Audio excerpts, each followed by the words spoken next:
So ito, itong November, December 1 ito. So ito po yung anong kailangan natin, no? Sa YouTube. So ang kailangan po sa YouTube channel ay ito, 500 followers na lang at 3,000 minutes. So ito po yung ating na-hit, no? Na-meet 261 at 221. Malapit na, 500 followers lang. So 50% na. 'Di ba? So, yan dito po kung meron kayong email, automatic na po 'yun. Dito kayo mag-upload. At second step, ayan, mag-upload ka na video. So, yan po yung mga na-upload natin ngayon, December 1, 2023. So, ayan po. So, shout out sa mga nagfi-Facebook reel. Sayang naman, no? Ipasok nyo na dito ba? Ma-monetize pa kayo.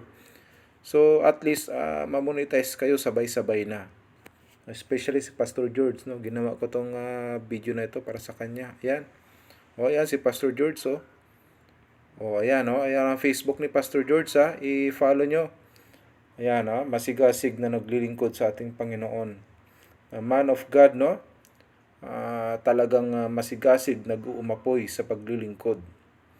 Ayan ang kanyang Facebook. Kaya sabi ko, gumawa ng YouTube channel. Ang YouTube channel, kung may email ka, automatic na yun.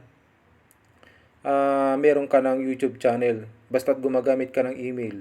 Yung nagme-message yung mga business, no? Yung mga presentation, PDF, doon sinesend sa ating email. Kaya automatic na meron ka ng YouTube.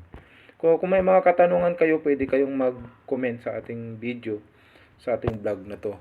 God bless you po sa Team Phil YouTuber. God bless you sa inyong lahat.